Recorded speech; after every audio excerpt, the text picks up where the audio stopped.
My dystonia, I'm a musician, and my dystonia started in 1998, and I wasn't diagnosed properly until 2001, and that's about 3 years of thinking I was going crazy. And dystonia's got kind of a cruel side to it, where it attacks you with what you love to do the most. If you're a musician and you're a guitar player, for instance, I got it in my fretboard hand. A lot of guitar players get it in their fingering hand or their strumming hand. Vocalists will get it in their vocal cords. You know, it's what you use the most that is at the highest risk for being affected. Immediately, I went home, got online, and the first organization that popped up, thank goodness, was DMRF. And it was important for me emotionally to get connected with other people that had dystonia. Since I went for such a long time not knowing what I had and thinking I was going crazy, when you finally find out that you actually have a condition, it's kind of a relief. And then you want to connect with other people that have the same thing. And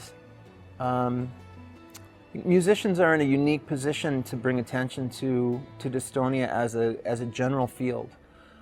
We've got very specific issues of our own. Typically, a musician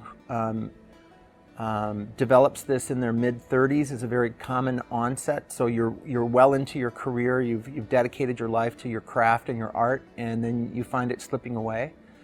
But through the work that I do, it's just an easy thing for me to share this idea that I've got a neurological condition. It's called dystonia. It's not a country in Eastern Europe. It's a condition, and I have it, and I'm still playing my music. And the summit, the Musicians Summit that's coming up in 2012, is an important milestone. In the time that I've been involved with DMRF, there hasn't been an opportunity to get those doctors who really focus in on musicians' dystonia together. And this has an international component to it. I know that we've got doctors coming from Hanover, Germany. Eckhart Altenmuller. Dr. Altenmuller is one of the foremost European scholars, and we're going to be able to bring people together who have different approaches to the same problem. And through that diversity of approach, I think it's time for us to kind of take stock in where our understanding of musicians' dystonia has gotten in 2012.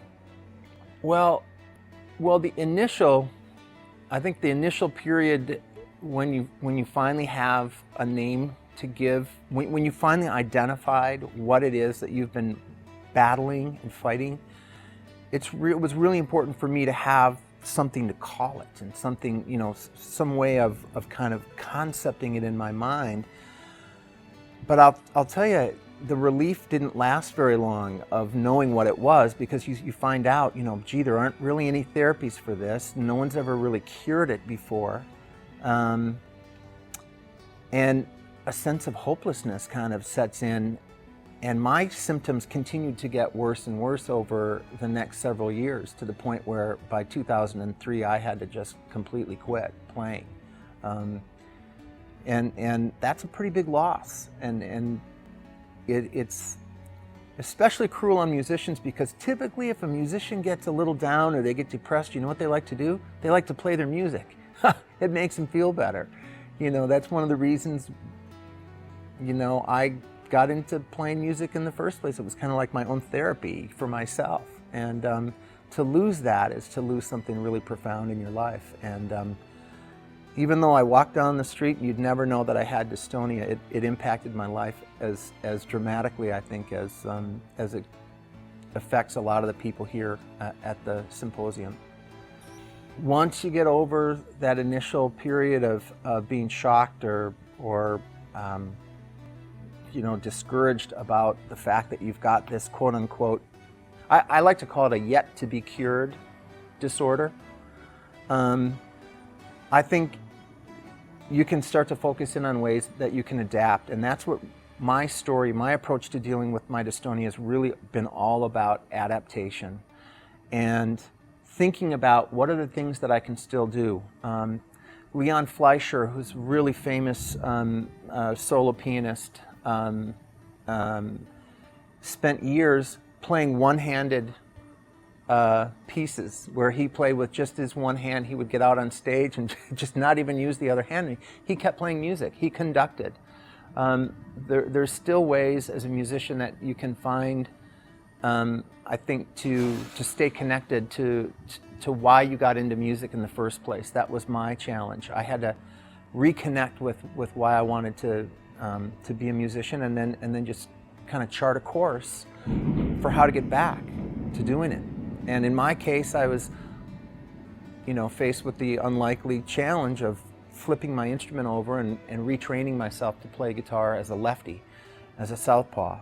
And if you want to know how hard that is, just pick up your pen and try to sign your name with your other hand, and just sit there and do it over and over. And the frustration that builds up in a very short amount of time is a frustration that I had to learn to manage for hours at a time while I was retraining.